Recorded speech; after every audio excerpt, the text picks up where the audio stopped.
A sigh, the rustling of silk, a delicate clink of a teacup. Oh, darling, you simply must allow me to recount a recent misadventure. It's truly appalling, you see, absolutely devastating to the sensibilities.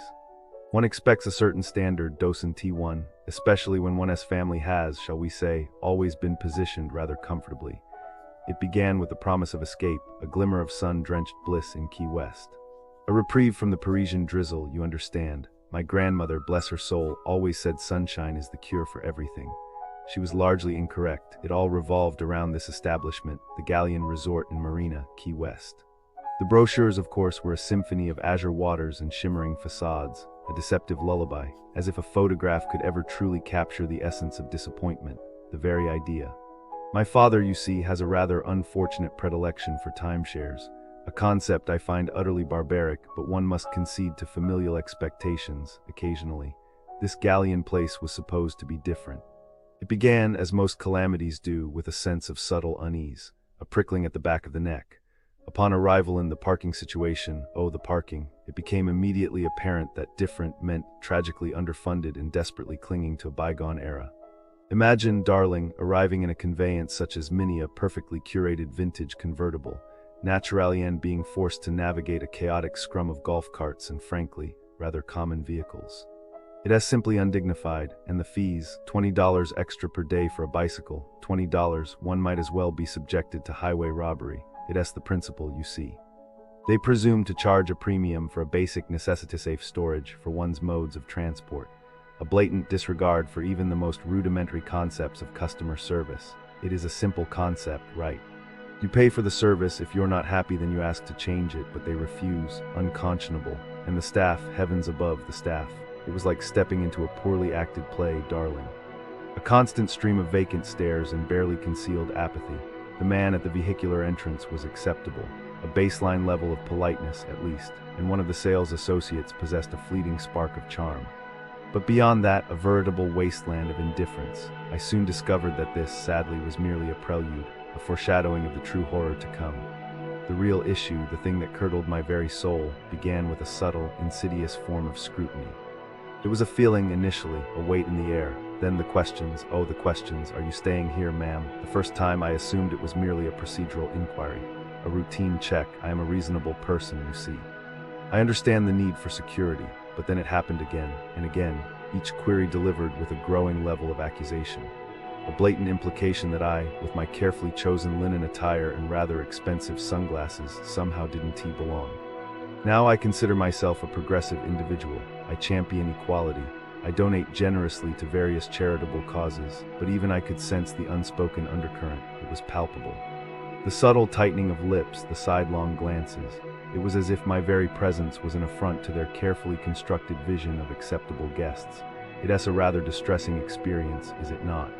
To be judged, to be categorized based on the shade of your complexion, it is profoundly demoralizing. I mean, honestly, it is an awful thing, right? I attempted to observe, to gather data.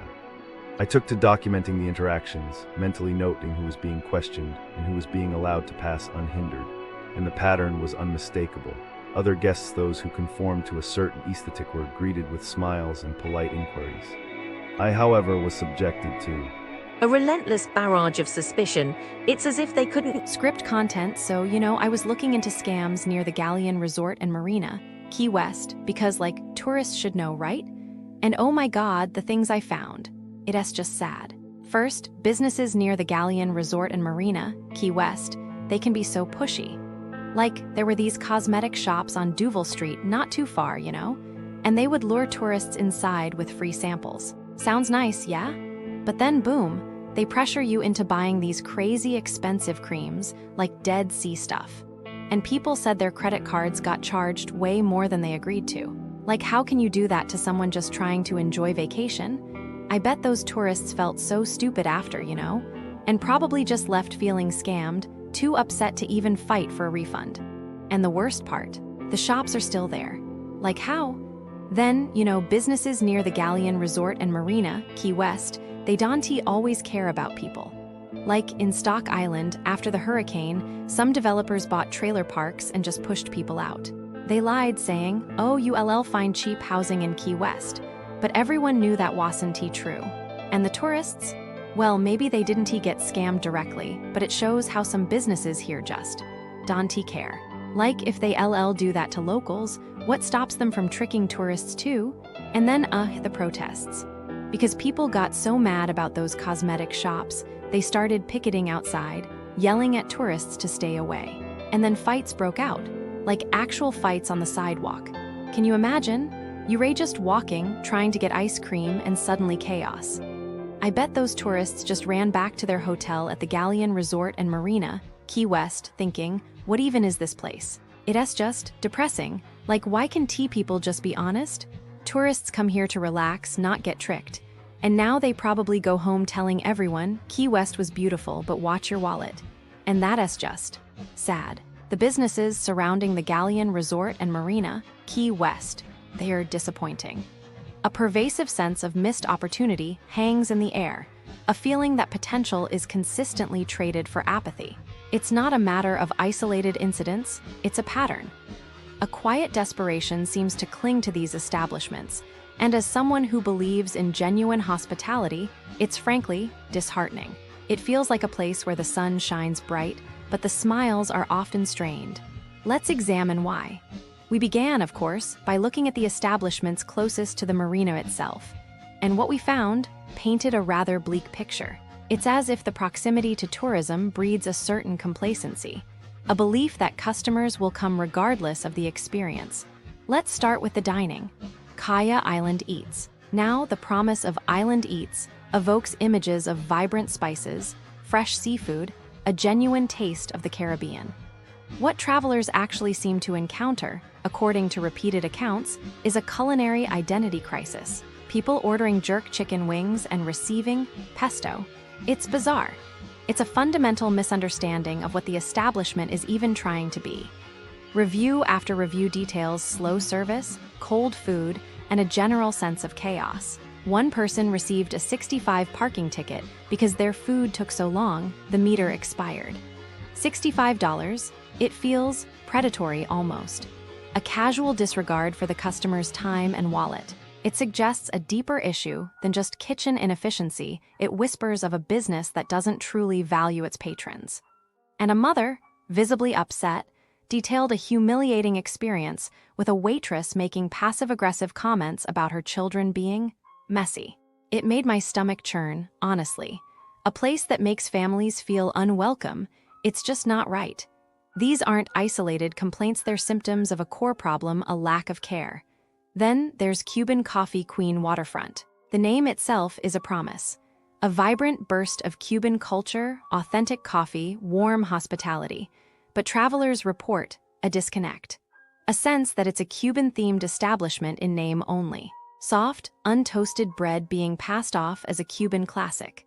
A dismissive attitude when customers inquire about authentic preparation.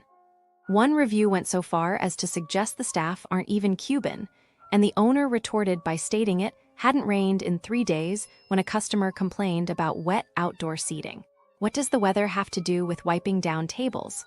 It's a strange deflection, a refusal to acknowledge valid criticism. There are also troubling accounts of rude service and a server belittling a customer for not remembering their order. The core of any cultural experience is warmth and welcome, and this place, it seems to be missing that entirely. It feels performative rather than genuine, and let's not forget the rum bar, a place that should be a paradise for rum lovers, a treasure trove of exotic spirits. Instead, it seems to be a breeding ground for disappointment. The primary complaint? Incompetent bartenders, people receiving poorly made, unbalanced cocktails. One visitor ordered a painkiller and ended up with, well, something unidentifiable. There's a recurring theme of rudeness, of bartenders who appear actively uninterested in providing good service. Someone requested a non-alcoholic cocktail while pregnant and was met with hostility. Hostility? It's a fundamental failure of hospitality, a complete lack of empathy. And multiple reports of just being ignored when trying to order, a silent dismissal that speaks volumes. The potential is there, the selection is impressive, but the execution is tragically flawed. It's a rum bar staffed by people who seem to resent rum and the people who enjoy it. Moving beyond food and drink, we come to the services. Prana Spa, advertised as a relaxing haven, is consistently described as anything but. It's located inside a gym with a constant thumb.